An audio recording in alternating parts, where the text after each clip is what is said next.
सरोज वानखेडे हिने आजच्या कार्यक्रमाचं थोडक्यात रूपरेषा सांगावी। वर्तमान समय में महिलाओं को सभी क्षेत्रों में आगे आना चाहिए। प्रत्येक देश का बहुत बड़ा हिस्सा महिला होती है। डॉक्टर बाबा साहेब अम्बेडकर का विचार था कि जब महिलाएं जीवन के प्रत्येक क्षेत्र में सशक्त नहीं होती व उनका विकास उत्थान नहीं होता, तब तक किसी भी समाज और देश का विकास नहीं होता।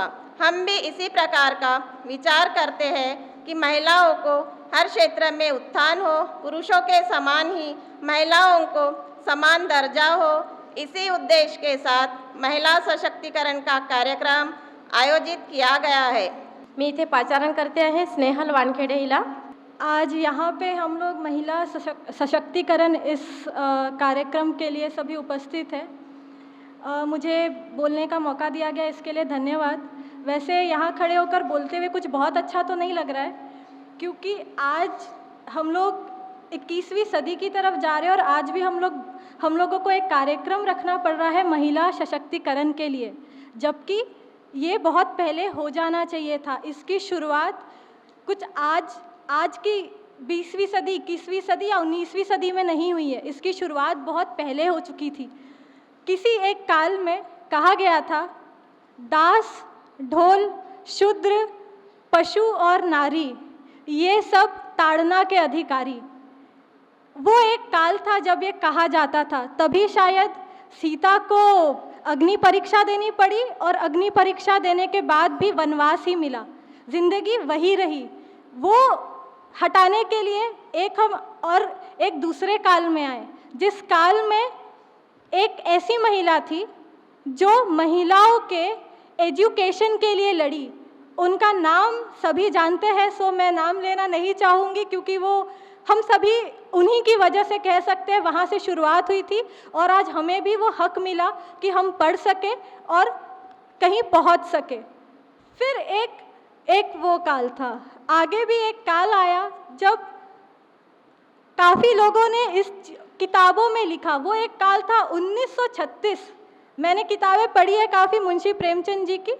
उन्होंने भी अपनी किताबों में महिलाओं को एक स्ट्रॉन्ग कैरेक्टर, कैसे महिलाएं समाज को बदल सकती है, उसके ऊपर लिखा गया है। वो थी बात 1936 की। 1936 से अब हम और थोड़ा आगे बढ़ते हैं। वो एक ऐसा काल था जब पहली बार किसी ने महिला सशक्तिकरण या उनको एक समान अधिकार देने के लिए सिर्फ बातें नहीं की, बातों के साथ उन्होंने एक पूरा संविधान लिख डाला। संविधान में काफ़ी सारी बातें थी। उसके अलावा उनका मानना था कि ये समाज प्रगति तभी कर सकता है जब महिलाओं को भी समान अधिकार मिले, और समान अधिकार देने के लिए उन्होंने कॉन्स्टिट्यूशन में भी, संविधान में भी काफ़ी सारी बातें लिखी, जिसकी वजह से कुछ राइट्स तो हमें, कुछ अधिकार हमें दे दिए गए, कुछ अधिकारों के लिए हम आज भी लड़ रहे हैं। कितनी खटकती है ना बोलती हुई औरतें कितनी खटकती है ना। सवालों के तीखे जवाब देती, बदले में नुकीले सवाल पूछती, कितनी चुभती है ना। लाज स्त्री का गहना है, इस आदर्श वाक्य का मुंह चिढ़ाती, तमाम खोखले आदर्शों को अपनी स्कूटी के पीछे बांध कर खींचती, घूरती हुई नजरों से नजरें भिड़ाती। कितनी बुरी लगती है ना औरतें। सदियों से हमें आदत है झुकी गर्दन की, जिसे याद हो जाए पैरों की हर एक रेखा, जिसका सर हिले हमेशा सहमति में, जिसके फैसले के अधिकार की सीमा सीमित हो महज रसोई तक। अब जब पूजे जाना नाकार कर वो तलाश रही है अपना वजूद, तो ना जाने क्यों हमें खटक रहा है उनका आत्मविश्वास। खोजने लगे हैं हम तरीके उसे ध्वस्त करने के। हर कामयाब स्त्री हमारे लिए समझौते के बिस्तर से आए व्यभिचार का प्रतीक है। हर आधुनिक महिला चरित्रहीन और हर अभिनेत्री वेश्या। जीन्स पहनना चालू होने की निशानी है और शॉर्ट्स वालियों के तो रेट्स भी पता है हमको। सवाल पूछती औरतों को चुप कराने का नहीं कोई बेहतर उपाय कि घसीटो उन्हें चरित्र की अदालत में, जहाँ सारे नियम सभी कानून है पुरुषों द्वारा, जिनकी आड़ में छुप जाएगी वो तमाम अय्यारियाँ ना इंसाफियाँ। वो हमेशा हक रही है मर्दों का। बोलती हुई औरतों, अब जब सीख रही हो बोलना तो रुकना नहीं कभी, पड़े ज़रूरत तो चीखना भी, लेकिन खामोश ना होना। तुम्हारी चुप्पी ही सबसे बड़ी दुश्मन रही है तुम्हारी। बोलती हुई औरतों, बोलती रहना तुम। आज मैं आपके सामने हमारी आज की सबसे कम उम्र की अतिथि का परिचय कराऊंगी। आपका नाम है इंजीनियर स्नेहा बुद्ध। आप बाजार टोला काटी गोंदिया जिला से है। आपकी शिक्षा है बैचलर ऑफ इंजीनियरिंग व master of art in political science. आप फिलहाल बहुजनवादी मीडिया आवाज़ इंडिया टीवी चैनल में कार्यरत है तथा पिछले 10 वर्षों से सामाजिक और धम्म कार्यों में सक्रिय है। सबसे पहले तो यहाँ जो आयोजकों ने ये विषय मुझे दिया कि महिलाओं का राजनीतिक योगदान या महिलाओं की राजनीति में क्या स्थिति है, ये विषय बड़ा ही गंभीर है। हमें देखने में या सुनने में ऐसा ही लगता है, इसका मतलब ऐसा है कि ये कोई मायने नहीं रखता। सबसे पहले मैं आयोजकों का धन्यवाद दूंगी कि इस बुद्ध विहार के अंदर राजनीतिक विचार मंथन करने के लिए महिलाओं की स्थिति को राजनीति में क्या है उस बात को विचार मंथन करने के लिए यहाँ पर यह विषय रखा। चूंकि हम अभी जो देखते हैं, महिला को हम सामाजिक पहलू में देखते हैं, आर्थिक पहलू में देखते हैं, धार्मिक पहलू में देखते हैं, लेकिन राजनीतिक पहलू में देखना हम पसंद नहीं करते और बात करते हैं अरे राजकारण नहीं जाचा, राजकारण ले बेकार है। राजकारण से दूर रहने का, राजनीति से दूर रहने का ये हमारी विचारधारा हो गई है, ये हमारी सोच हो गई है और इसी के चलते हमारी महिलाएं धम्म कार्यों में ज्यादा रत रहती हैं। नहीं करना चाहिए ये नहीं कहती, धम्म कार्य भी बहुत जरूरी है और जिसके धम्म कार्य के माध्यम से आज हमारी महिलाओं में काफी परिवर्तन हुआ।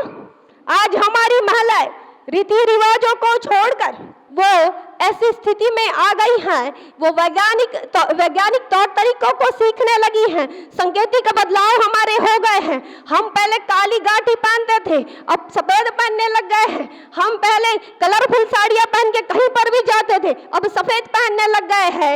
ये बदलाव धम्म कार्यों के माध्यम से हुआ और ये जरूरी भी था, लेकिन ये सांकेतिक बदलाव हो गया। तात्विक बदलाव की हमने कभी बात की क्या? आज तात्विक बदलाव की हम बात करेंगे। तो हमारी जो महिलाएं, जिसे इस संविधान ने हक अधिकार दिए थे कि आप राजनीति में आओ, यहाँ बुद्ध ने भी राजनीति का समर्थन किया है। अब आप बोलेंगे कैसे किया, तो मैं पूछना चाहूंगी, क्या बुद्ध ने गुलामी का समर्थन किया है? आज किया है क्या? गुलामी का समर्थन नहीं किया। इसका मतलब उन्हें स्वतंत्रता पसंद थी, उन्हें आजादी पसंद थी। क्या गौतम बुद्ध ने अन्याय का समर्थन किया है क्या? नहीं किया। गौतम बुद्ध जी ने अन्याय का भी समर्थन नहीं किया। वो न्याय प्रिय थे, वो न्याय को मानने वाले थे। उन्होंने भाईचारा का समर्थन किया, उन्होंने समता का समर्थन किया।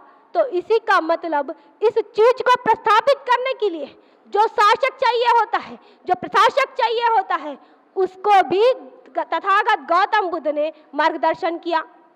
बताया कि उस बहुजन समाज को जो संख्या में ज्यादा है, उस बहुजन समाज जो संख्या में ज्यादा है, उनके हिताय का काम करो, उनके सुखाय का काम करो, उनकी सारी समस्याओं को खत्म करने का काम करो। ये संदेश अगर बुद्ध देते हैं, इसी का मतलब बुद्ध गुलाम नीति का समर्थन नहीं करते, बुद्ध राजनीति का समर्थन करते हैं, ऐसा मैं मानती हूँ और आपको भी मानना होगा, क्योंकि इसी राजनीति से शोषण व्यवस्था बरकरार होती है।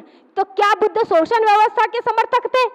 नहीं थे। तो शोषण व्यवस्था को अगर खत्म करना चाहिए, अगर ऐसा आपको लगता है, तो शोषण व्यवस्था को खत्म करने के लिए राजनीति बेहद जरूरी है। और उसमें महिलाओं का भी सहभाग होना जरूरी है, योगदान होना जरूरी है, क्योंकि हमारी महिलाएं ये शीलवान होती हैं, हमारी महिलाएं निष्ठावान होती हैं, हमारी महिलाएं संस्कार देने वाली होती हैं। अपना संस्कार अपने बच्चों को और इसके माध्यम से पूरे परिवार को देने का काम करती हैं। वही डॉक्टर बाबा साहब अम्बेडकर महिलाओं के बारे में कहते हैं, अगर तुम्हें इस देश की या इस समाज की प्रगति का आकलन करना है, उन्नति का अगर आकलन करना है, तो यहाँ की महिला कितनी पढ़ी लिखी है, यहाँ की महिला कितनी सशक्त है, यहाँ की महिला कितनी सामाजिक है, यहाँ की महिला कितनी आर्थिक रूप से सशक्त है, यहाँ की महिला कितनी राजनीतिक रूप से सशक्त है, उसका आकलन पहले करना होगा। तभी हम कहेंगे कि देश ने तरक्की की है, समाज ने तरक्की की है, राज्य ने तरक्की की है या किसी कौम ने तरक्की की है। ये जो इस देश में विषमता है, इस देश में होने वाले अन्याय अत्याचार है, इसके खिलाफ अगर आपको संघर्ष करना है, आप सामाजिक संगठनों से लड़ाई करेंगे क्या? कोर्ट में जाकर केस करोगे? कैसे लड़ेंगे हम हमारे अन्याय अत्याचार के खिलाफ? कोई तो आवाज उठाए विधानसभा के अंदर, कोई तो आवाज उठाए लोकसभा के अंदर, अरे कोई तो आवाज उठाए राज्यसभा के अंदर। मैं बताना चाहूंगी, जब से ये नया साल आया है, रोहित वेमुला से लेकर गौरक्षा के नाम पर महिला के अत्याचार, महिलाओं पर बलात्कार, रोहित वेमुला की मां पर जो अत्याचार हुआ, ये सारी बातों को लेकर इतनी महिलाएं आज संसद के अंदर हैं, इतनी महिलाएं लोकसभा के अंदर है, इतनी महिलाएं विधानसभा के अंदर है, लेकिन आवाज नहीं उठाती। उल्टा अगर हम देखें तो जो मनुस्मृति ईरानी है, जो कभी मानव संसाधन मंत्री, पढ़ी लिखी कुछ भी नहीं है, लेकिन उसके अंदर में पूरा यूनिवर्सिटी, पूरे बोर्ड और सारा पढ़ाई लिखाई वाला विभाग उसके साथ में था, वो उसके ऊपर कमांड कर रही थी। वो महिलाओं के ऊपर, यहाँ के दलितों के ऊपर, यहाँ के ओबीसी के ऊपर, यहाँ के मुस्लिमों के ऊपर अगर अन्याय अत्याचार हो रहा है, तो जो आंध्र प्रदेश में हुआ, जो हैदराबाद में हुआ, तो उसमें वो गुनहगार पाई जाती है। तो यहाँ की जो महिला है, जिन्हें संविधान ने अवसर दिया, संविधान ने मौका दिया, महापुरुषों ने मौका दिया वहां बैठने का, तो वो वहां पर जाकर क्या कहते हैं? ये हमारे लोगों पर अन्याय अत्याचारों में शामिल होते हैं। जो अन्याय अत्याचार करने वाले ग्रुप है उसमें वो लोग शामिल होते हैं, लेकिन एकमात्र आवाज आता है राज्यसभा के अंदर से मायावती जी का, और वो कहती है कि ये जो आंदोलन, ये जो देश के अंदर हो रहा है, इसके ऊपर कार्रवाई अगर इस देश का शासक वर्ग नहीं कर सकता तो उन्होंने कुर्सी खाली कर देना चाहिए। ऐसा आवाज एक ही महिला कहती है। इस देश के अंदर व्यवस्था के खिलाफ खड़ी होने वाली एक ही महिला हमको दिखती है। क्या ये 60 सालों के अंदर, इस देश की आजादी को 70 साल हो गए, धम्म क्रांति को 60 साल हो गए, क्या ये शोकांतिका नहीं है कि राज्यसभा के अंदर हमारी एक ही बहन बात करती है, लोकसभा के अंदर हमें 0 मिलता है, विधानसभा के अंदर हमारी महिला नहीं है, और हमारे ऊपर हो रहे अन्याय अत्याचार की आवाज बुलंद नहीं करते?